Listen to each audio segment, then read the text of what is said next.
The Royal Rumble, possibly the best WWE pay-per-view of the year. Certainly the last couple of years it's been a lot better than WrestleMania. Yep, I said it, better than WrestleMania. Always some really good high anticipation for who's going to win the Rumble match.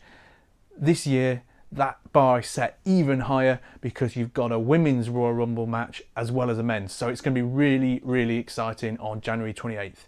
Here are my predictions for what I think is going to go down during that pay-per-view. So, first off the bat, Cruiserweight title match. Move on, next one. No, really. Enzo Amore is going to win this hands down. I don't really care for the Cruiserweight division. I know I should do. And even with Enzo, it's not very exciting. He'll carry the belt, possibly going to the pre-show at WrestleMania to face Hideo Itami if he's back and fit. But apart from that, it's just going to be one of those matches. So second, you've got the Usos versus Chad Gable and Shelton Benjamin for the SmackDown Tag Team Championships. Assuming the Usos are actually on the card, if you read the latest news, you understand what I'm talking about there. Let's assume they are. So it's a straight up tag team match. I think I can see Gable and Shelton Benjamin winning this one, possibly with a rematch coming at WrestleMania, probably in a multi-tag team competition, because that's kind of what they do at WrestleMania. Gable and Benjamin have been pushing for the titles for a long time, and to be honest, Chad Gable deserves a bit more spotlight, considering his former partner's getting all the spotlight on Raw. So I'm going to go with Gable and Shelton Benjamin to get the win here and become the new tag team champions. Speaking of Jason Jordan, you've got him and Seth Rollins defending the Raw Tag Team Championships against Cesaro and Sheamus. I think it's 2 out of 3 falls. Interesting match. Should be an entertaining one, definitely. I can actually see Cesaro and Sheamus winning this match, probably with a miscommunication between Rollins and Jordan, or even a full-blown Jordan heel turn. I'm not really sure, but I can certainly see the former champs getting the belts back. We know we've got the Revival now back on Raw, so they'll be sniffing around the Tag Team Championships as well, so I can quite easily see another multi-tag team match set for WrestleMania.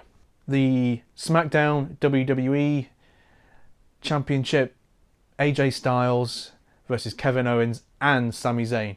Interesting match this. So you've got effectively a handicap match where, from what I understand, if Kevin Owens and Sami Zayn win, they're going to be kind of joint world WWE champion. Interesting concept, so that kind of puts a bit of a wild card into this match. Are they going to go ahead with that storyline with those two kind of possibly breaking up as a result of carrying a co-owned championship? How are Daniel Bryan and Shane McMahon going to feature in this match? Because we know there's that kind of rivalry brewing between those two. And all the while you've got AJ Styles, who's slowly becoming the biggest star in WWE. Are they going to take the title off him so soon after putting it back on him? And it probably links up to my prediction for the Royal Rumble, which I won't spoil now, but I can't see them taking the championship off AJ this close to WrestleMania. So I think he's going to win this match. Probably either miscommunication between Owens and Zayn or a Shane McMahon interference. AJ will take the belt onto WrestleMania. So next up, it is the Universal Championship match. You've got Brock Lesnar, Braun Strowman and Kane. To be honest, if you mentioned 2 out of 3 of these competitors a year ago, you'd be super excited, but they've kind of lost some of the momentum with Braun Strowman. Lesnar's just been spinning his wheels for at least the last 3 or 4 years, and Kane, really respect Kane, really used to love the character, but he shouldn't be in a main event. So this one, it's a no-brainer. You're going to get a Brock Lesnar win. He's going to take that belt on to face Roman Reigns at WrestleMania. It's a foregone conclusion. I'll be very, very surprised if that doesn't happen. Unfortunately for Braun Strowman, he's lost a lot of his momentum, like I said. He won't take the pin in this match. Kane's there to take the pin. I don't know what they're going to do with Braun Strowman leading up to WrestleMania, but they've really got to give him a big marquee match because he is probably their breakout star for 2017, and it would be a shame to see him sort of fall by the wayside because he ends up effectively on the losing side in a match against Brock Lesnar. Right, Royal Rumble time, the Women's Royal Rumble. Probably more excited for this one than the men's one. just a massive fan of women's wrestling, so I'm really looking forward to what they're going to do with this. I think you're going to get some surprises, some surprise entrants. You're going to get some of the ladies from NXT. I don't know if they're going to put people like Ember Moon in there and Shayna Baszler. There's certainly the rumours around this 4 horsewomen kind of angle from the UFC, MMA versus the WWE 4 horsewomen, and lots of rumours about Ronda Rousey debuting in the WWE in this Rumble match. Are they going to do it? It's the best place to do it. Is she as hot as she was 2 or 3 years ago? No. But certainly she's a big name star from outside of wrestling that will certainly get people wanting to watch WrestleMania if she does debut in the company around about now.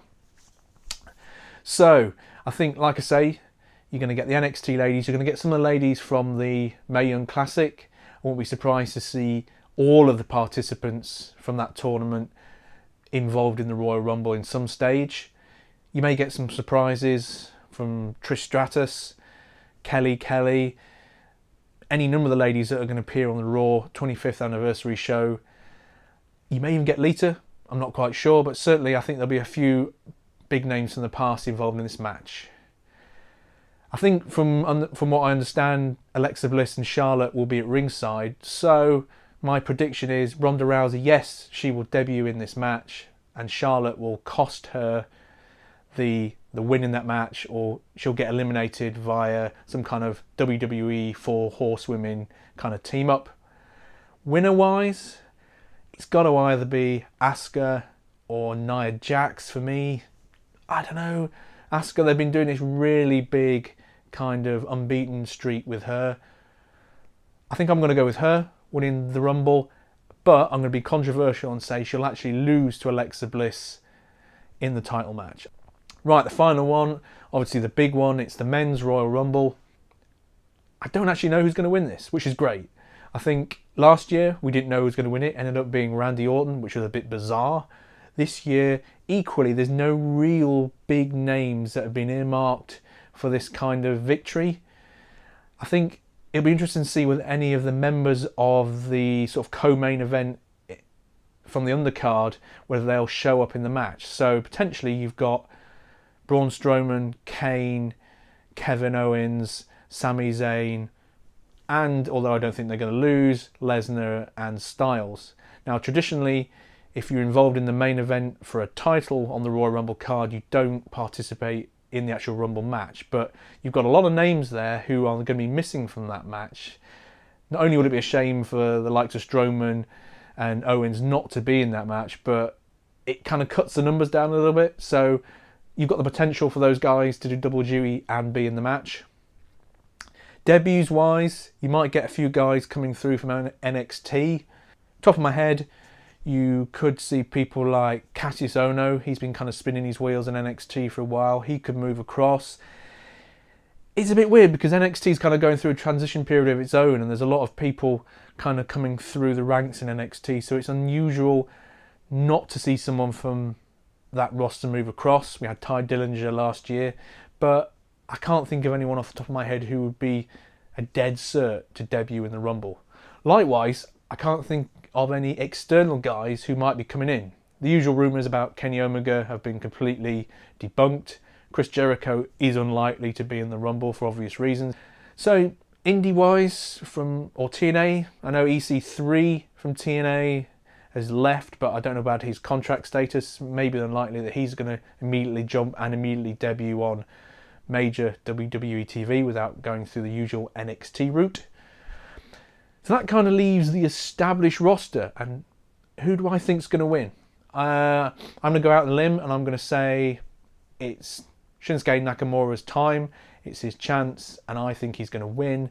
AJ is going to retain the WWE Championship. Nakamura's going to win the Royal Rumble, and both of them are going to go forward to WrestleMania and deliver the 5-star match that we've all been waiting for them to deliver ever since they both debuted in the WWE. So there you go, there's my predictions for the Royal Rumble card. I'll check back with the results and see if I was correct in my assumptions. I look forward to it, I hope you do too, and I'll see you on the other side. Cheerio for now. Thanks for watching. Please like and subscribe and check out these other cool videos. Until next time, cheerio for now.